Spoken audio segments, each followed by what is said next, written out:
Hay un mito, por ejemplo, el mito del multitasking, de que las personas pueden desarrollar una serie de tareas al mismo tiempo. ¿Eso no es cierto? Sí, es cierto, pero no con la misma concentración.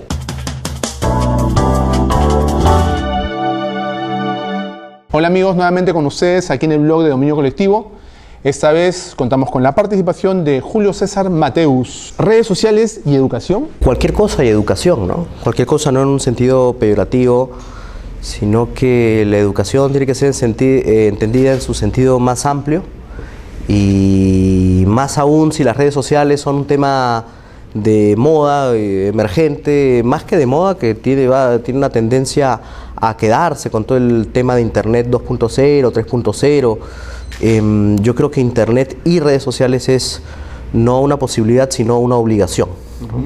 O sea, ¿se puede aplicar por a la supuesto, educación directamente? A la educación se puede traer agua de cualquier fuente, ¿no? ¿Qué tanto ayuda en todo caso?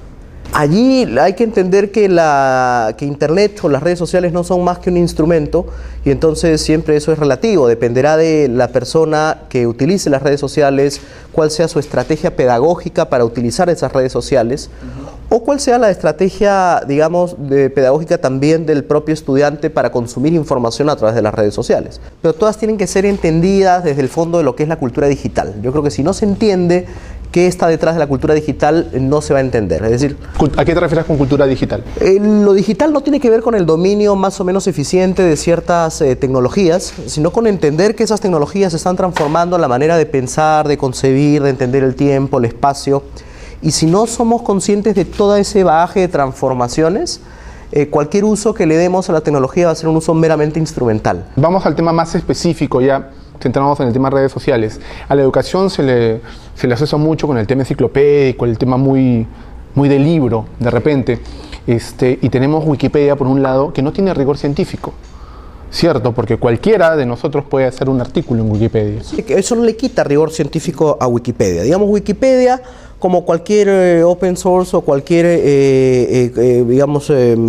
mecanismo que permita la interacción de los usuarios o la edición de los propios usuarios, puede tener rigor científico siempre que los usuarios tengan ese rigor científico. Es decir, yo he visto artículos en Wikipedia muy bien redactados.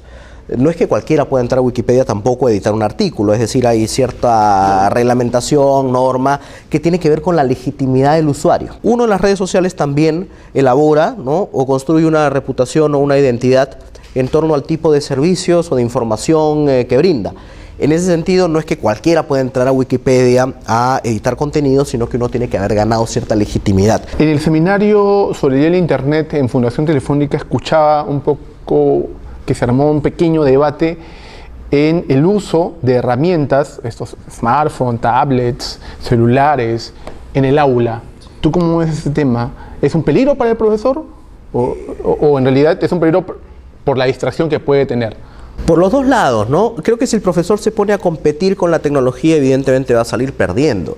O sea, yo no puedo competir con Google, porque con un clic Google pues te accede a una base de datos que yo en mi cerebro no tengo ni por asomo. Pero si yo como profesor utilizo Google como una base de datos, un repositorio informativo, para más bien orientar o guiar el acceso a la información, entonces puede ser un uso complementario. Pero también la tecnología en sí misma puede ejercer ciertas distracciones, y eso está probado, ¿no? Acá hay un mito, por ejemplo, el mito del multitasking, de que las personas pueden desarrollar una serie de tareas al mismo tiempo. ¿Eso no es cierto? Sí, es cierto, pero no con la misma concentración.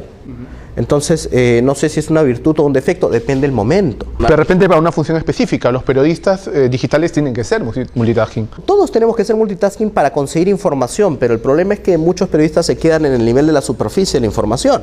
O sea, y creen que haciendo clic en un hipervínculo ya tienen toda la información. Y ese problema de profundidad se ve pues en las entrevistas que hacen a los políticos o a los economistas.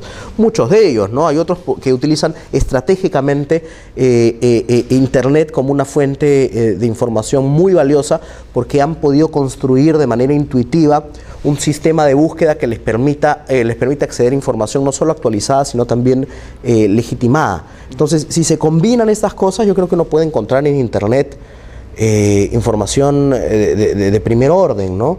Ahí está el reto, entonces. Ahí está el reto en crear inteligentemente estrategias para aprehender, ¿no es cierto?, de esa cantidad desmesurada, ¿no?, de información. El proyecto educativo nacional no incluye dentro de sus acápites nada específico en cuanto a cultura digital, a educación digital. No, el proyecto educativo nacional tampoco es que sea tan específico en demasiadas materias. Digamos, propone una serie de objetivos nacionales en relación a cómo elevar la calidad, mejorar el tema de la equidad, acortar las brechas que existen. Pero la gran preocupación allí de las personas que estamos vinculadas al tema de la tecnología y de la educación es que cada vez uno pasa más tiempo de su vida frente a las nuevas tecnologías.